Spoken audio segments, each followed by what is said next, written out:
In the news center this afternoon, NewsNation contributor Lauren Wright and Chris Hahn, along with Paul Rieckhoff, here with me in person, host of the Independent Americans podcast. All right, we've got a lot to talk about. Let's start with you, Lauren. President Trump, as we were just mentioning there a moment ago, he seems to be huddling with Senate Republicans on Capitol Hill just hours after canceling that bill signing for that bipartisan housing bill that many say has been decades in the making, and doing so over his push to pass voter ID legislation. Do you think there's a cost to this new action by the president? And if so, what is the cost of that delay, over a demand that lawmakers, as some say, may not be able to get that SAVE Act over the finish line? Yeah, it might be a cost in optics, Alicia. So one thing about this housing legislation, it was very controversial, but it does have bipartisan support now in the very end. The SAVE Act itself, there's nothing really controversial about it. I mean, most Americans agree, if you poll them, that you'd have to show ID and proof of citizenship in order to vote. It's harder for Americans logistically, it's easier for them logistically to get to the polls. What they don't understand is these really complicated ballots that we have with all the initiatives and everything like that. However, that doesn't mean it has the votes, and that doesn't mean the president doesn't have tremendous enemies in his own party of his own making in the Senate right now. And so I don't think this strategy is going to work. It does not change the situation that there's not enough votes for it. So probably it'll just drag it out and give Democrats a chance to attack Republicans. Paul, to that point, I mean, it feels like less and less we hear about bipartisanship in Congress and getting something as critical and potentially beneficial as a housing bill across the finish line. The president is taking this key victory away from, Senate Republicans and House Republicans, as well as potentially Democrats here over this SAVE Act. I want you to listen, though, for a quick second, what he had to say. Is it your goal to make America a socialist country? My goal is to make America a place that every American can afford. And frankly, what we see is, while that is an especially challenging goal here in New York City, the nation's most expensive city, I know it's an issue that every working person across the country is facing. And what we need is a politics that puts working people back at the heart of. I think we played the wrong side there. We're going to get to Mayor Mamdani and that Democratic Socialist movement in a moment here.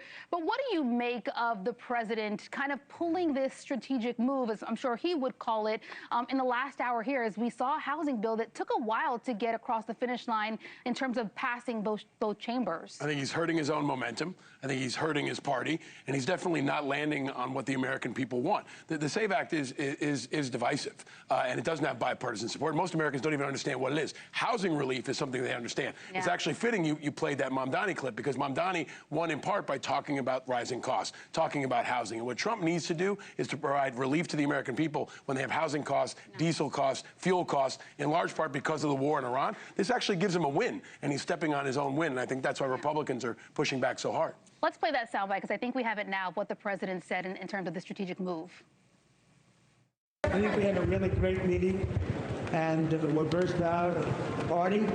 We like our leader. We like everybody really in the room. I don't like a few people, but that's okay. If you don't, I'll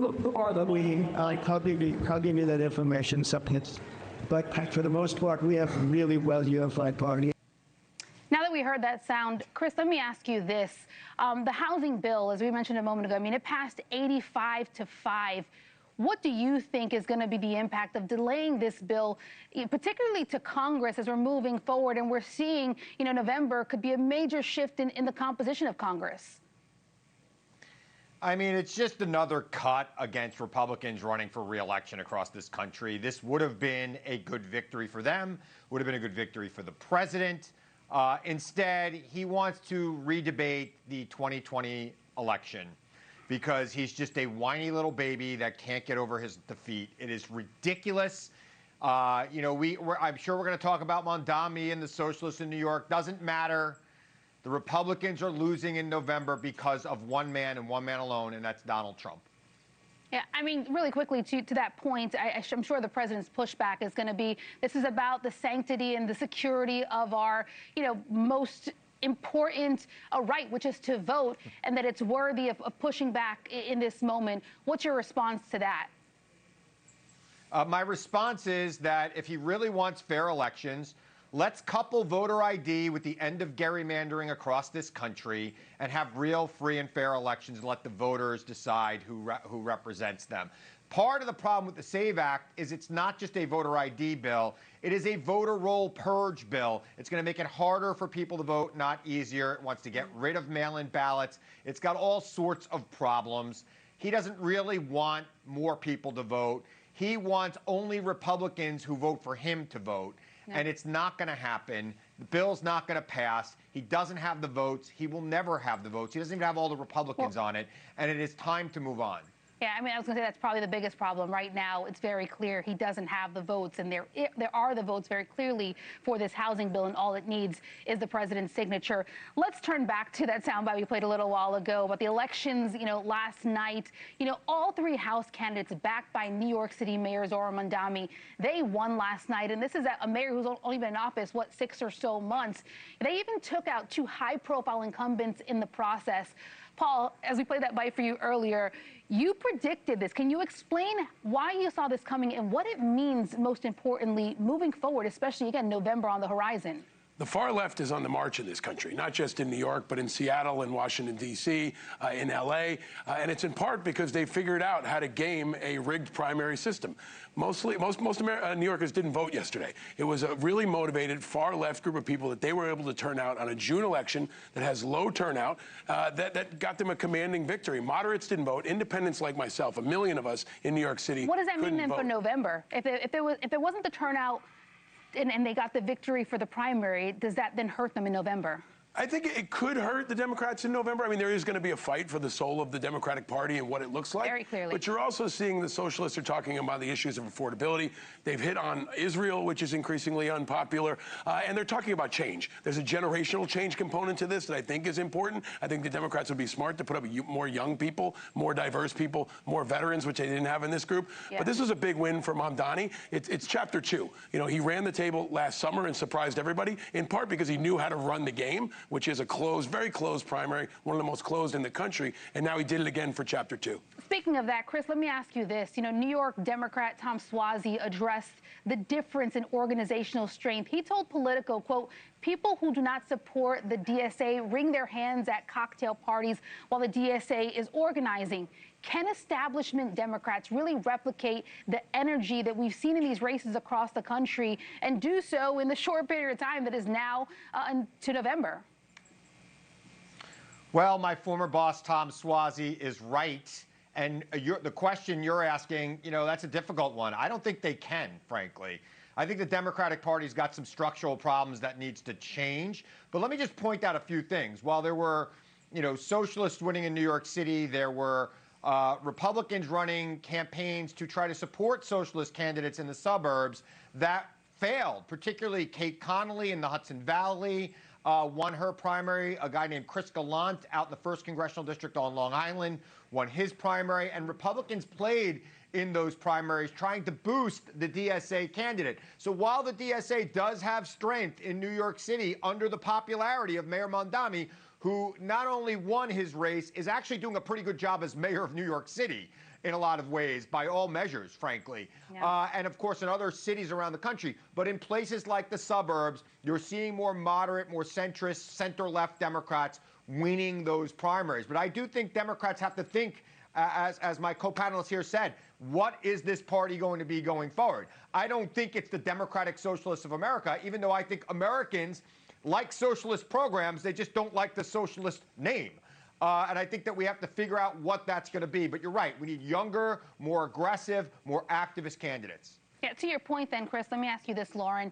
Mayor Mamdani dismissed several questions about how these Democratic Socialist candidates are going to impact House races in those more moderate districts that Chris was talking about there a moment ago across the country.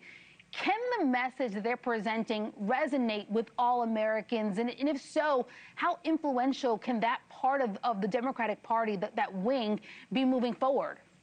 No. The message doesn't resonate statewide, and it doesn't resonate nationwide. And the socialism question is an absolute killer for normal Democrats everywhere because they should be winning everything because Trump is so unpopular and his promises about the economy have largely not come true. But if you asked Chris, my esteemed co-panelist and my good friend, okay, Chris, I'm going to run a bunch of candidates. They're going to win in 13 states nationwide, and they're going to say no prisons, no military, no police, wipe my hands with the American flag. By the way, no rent, free things for everyone. He would say you're absolutely nuts because he's a smart Democrat that knows how to win. This is a time bomb for Democrats trying to win nationwide races. And it's happening in New Jersey. It's happening in NJ12 where I live. It's happening in Maine. It's happening in Michigan. And so it's not just in New York. Socialism has been very popular, and I don't think it's going anywhere. Chris, let me ask you this, because as Lauren's talking, I'm just going back a decade ago, 2016, President Trump election, a more right-wing, candidate that was facing off against a more moderate Republican, majority party. How does what we're seeing with the Democratic Socialist movement differentiate from what we saw in 2016 that many said, back then, 2015, 2016, wouldn't come to fruition, and now President Trump is by and large the face of the Republican Party? I think it's more localized in the Democratic Party. And Lauren's right. I wouldn't run these candidates everywhere. But in New York City and in Seattle and in some urban settings, they're going to do very well.